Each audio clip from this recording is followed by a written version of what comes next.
Hello friends, तपाईलाई trading लर्नरमा स्वागत छ। हामी शेयर मार्केट अथवा ट्रेडिङ रिलेटेड कन्टेन्टहरु तपाईहरुको लागि ल्याउने गर्दछौं। आज हामी फन्डेड अकाउन्ट र रियल अकाउन्ट बीचको डिफरेन्स बिट्विन फन्डेड अकाउन्ट भनेको के हो र रियल अकाउन्ट भनेको के हो भन्ने कुराहरु बुझ्ने छौं। मैले फन्डेड अकाउन्ट ट्रेड गर्दा राम्रो हुन्थ्यो कि मैले रियल अकाउन्टमा ट्रेड गर्दा राम्रो हुन्थ्यो भन्ने एउटा कन्फ्युजन जुन हुन्छ बिगिनरको माइन्डमा अथवा एक्सपिरियन्स नभएको मान्छेको माइन्डमा, यो भिडियो हेरिसके भन्दा पछाडी तपाईलाई डिसिजन लिनको लागि एकदमै हेल्प गर्नेछ। भिडियोलाई लास्टसम्म हेर्दिनु होला। फर्स्टमा बुझौं हामी यो फन्डेड अकाउन्ट भनेको के हो र फन्डेड अकाउन्टले कसरी काम गर्छ भन्ने विषयमा। कुनै पनि कम्पनीले तपाईको सानो पैसालाई युज गरेर एउटा आफ्नो ठूलो अकाउन्ट तपाईलाई दिन्छ भने त्यस्तो खालको अकाउन्टलाई चाहिँ हामी फन्डेड अकाउन्ट भन्न सक्छौं। एफटीएमओ, माई फरेक्स फन्ड जस्ता एकदमै ठूला र पपुलर कम्पनीहरु छन्। यो कम्पनीहरुमा तपाईले एउटा सानो अमाउन्टमा एउटा ठूलो एउटा अकाउन्ट किन्न सक्नुहुन्छ। त्यो अकाउन्टमा तपाईको च्यालेन्ज हुन्छ 1 स्टेपको, 2 स्टेपको अथवा तपाईलाई सिधै पनि अकाउन्ट दिन्छ, अकाउन्ट प्रोवाइड गर्छ। तपाईले त्यस्तो खालको अकाउन्ट लगेर त्यो च्यालेन्जलाई पास गरेर एउटा कुनै पनि फन्डेड कम्पनीको विशेष एउटा रुल हुन्छ। तपाईले त्यो रुलमा रहेर ट्रेड गर्नुभयो भने उनीहरुले तपाईले प्रॉफिट गरेको फिक्स अमाउन्ट मन्थली अथवा वीकली बेसिसमा चाहिँ तपाईलाई प्रॉफिट तपाईमा डिस्ट्रिब्युट अथवा तपाईले सजिलै त्यहाँबाट उनीहरुले जति पर्सेन्ट तोकेको छ त्यति पर्सेन्ट तपाईको प्रॉफिट सजिलै विथड्र गर्न सक्नुहुन्छ।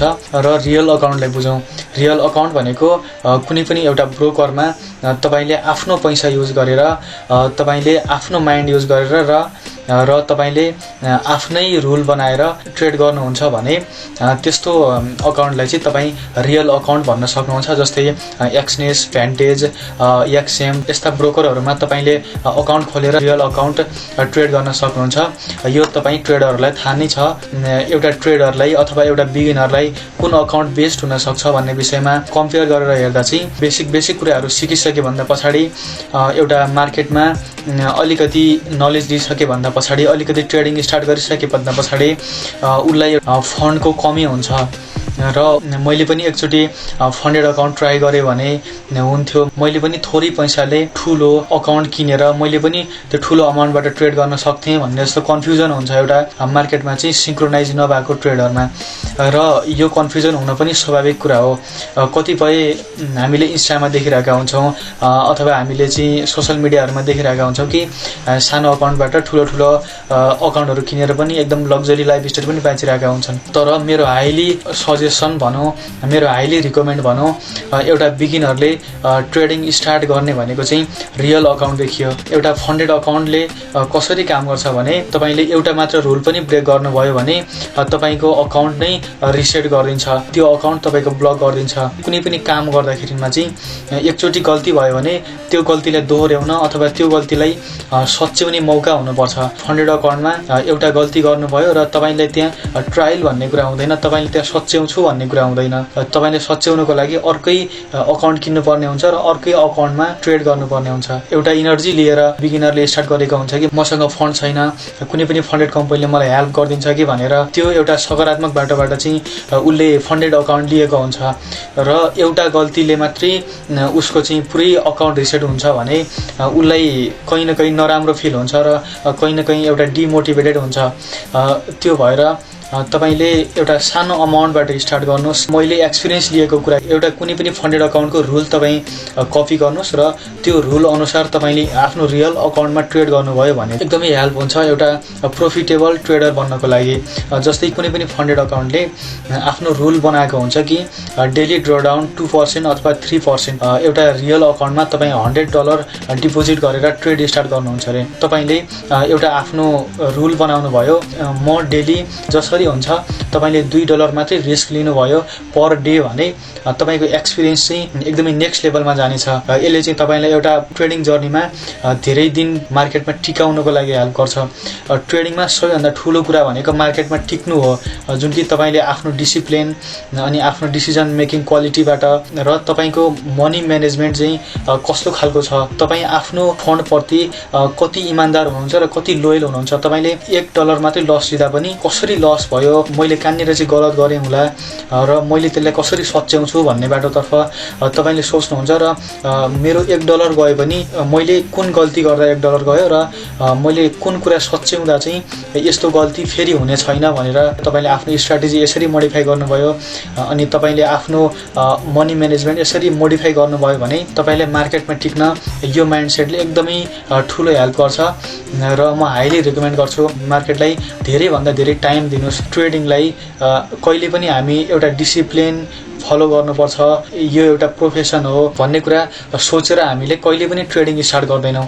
हामीले ट्रेडिङ स्टार्ट गर्ने भनेको म मार्केटमा जान्छु अनि त्यहाँ मार्केटमा पैसाको रुख हुन्छ, फलेको हुन्छ, त्यो म चाहिँ टपाटप पैसाको बिट्टा टिप्छु अनि फर्किन्छु भन्ने जस्तो हुन्छ।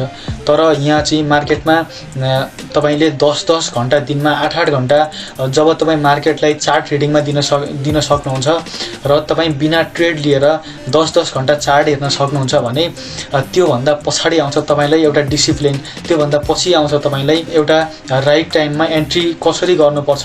जुन एउटा राइट टाइममा एन्ट्री लिन नआएकै कारण हामीले लाखौँ लस गरिरहेका हुन्छौँ। इभेन हामीले फर्स्टमा मार्केटलाई टाइम दिने हो, एउटा बिगिनरले झन् धेरै टाइम दिनुपर्छ। टेक्निकल एनालाइसिस, एउटा फन्डामेन्टल एनालाइसिस अलिकति हेर्न सक्ने खालको भइसकेपछि तपाईँले मार्केटलाई धेरैभन्दा धेरै टाइम दिनुपर्छ। बायर सेलरको फाइट जब मार्केटमा हेर्न थाल्नुहुन्छ भने त्यसभन्दा पछाडि तपाईँलाई थाहा हुन्छ कि कसरी ट्र्याप हुँदो रहेछ, कसरी चाहिँ एउटा बिगिनर लिक्विडेट हुँदो रहेछ।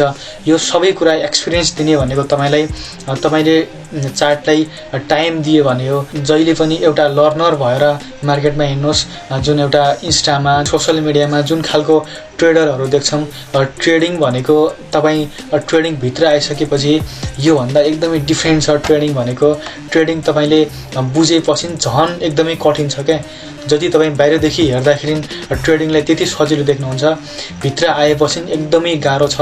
गाह्रो भनेको त्यस्तो ढुङ्गा उठाउनु जस्तो गाह्रो होइन, एउटा मेन्टल्ली प्रेसर हुन्छ ट्रेडिङलाई र यो प्रेसरलाई तपाईँले एउटा डिसिप्लिनका साथ हिँड्नुभयो भने यो प्रेसर भनेको पनि फेरि केही होइन, जसले चाहिँ तपाईँलाई फाइनेन्सियल फ्रिडम एचिभ गराउँछ, जसले चाहिँ तपाईँलाई टाइम अनुसार हिँड्नको लागि एकदमै ठुलो हेल्प गर्छ। म तपाईँलाई एउटा ट्रेडिङको गुण अथवा विशेषता भन्छु है। पुरै वर्ल्डमा के भइरहेको छ न्युज एउटा ट्रेडरलाई भन्दा धेरै कसैलाई पनि थाहा हुँदैन। कुन कन्ट्रीले कस्तो बिहेभियर देखाउँदैछ, कुन कन्ट्रीमा के भइरहेको छ, हरेक न्युज सबैभन्दा पहिला भनेको ट्रेडरलाई पुग्छ। तपाईँ सेयर मार्केटमा आइसके भन्दा पछाडि अथवा तपाईँले ट्रेडिङ स्टार्ट गरिसके भन्दा पछाडि तपाईँ यति धेरै नलेजेबल पर्सन हुनुहुन्छ कि तपाईँले पुरै तपाईँ एउटा नलेजको भण्डार हुनुहुन्छ के। मलाई सबैभन्दा बेस्ट लाग्छ, मैले एउटा प्रोफिटेबल जर्नीलाई अनलक गरेको छैन होला, तर एउटा नलेज दिने कुरा जुन सबैभन्दा पहिला चाहिँ मलाई थाहा हुन्छ, किनकि मैले त्यो कुरा बुझ्नु पनि पर्छ, मैले त्यो कुरा हेर्नु पनि पर्छ।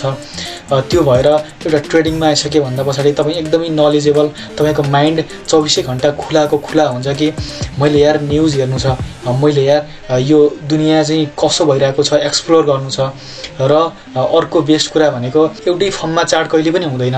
आजभन्दा 10 वर्ष अगाडि एउटा क्यान्डलले काम गर्थ्यो, एउटा क्यान्डलले पनि डिसिजन दिन्थ्यो कि मार्केट यतातिर जाँदैछ, ट्रेन्ड लाइनले पनि हामी ट्रेड गर्न सक्थ्यौँ। अहिले ट्रेन्ड लाइनले काम गर्दैन। पहिलाको टाइममा 50, 60, 70%, 80% एक्युरेसी हुन्छ एउटा ट्रेन्ड लाइनको पनि। त्यही ठाउँमा अहिले चाहिँ 30देखि 20, 30, 40% मात्रै एक्युरेसी रहेको छ।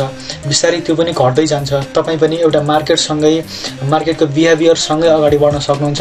यो कुरा मलाई ट्रेडिङमा एकदम बेस्ट लाग्छ। थ्याङ्क यू सो मच भिडियोलाई लास्टसम्म हेरिदिनु भएकोमा।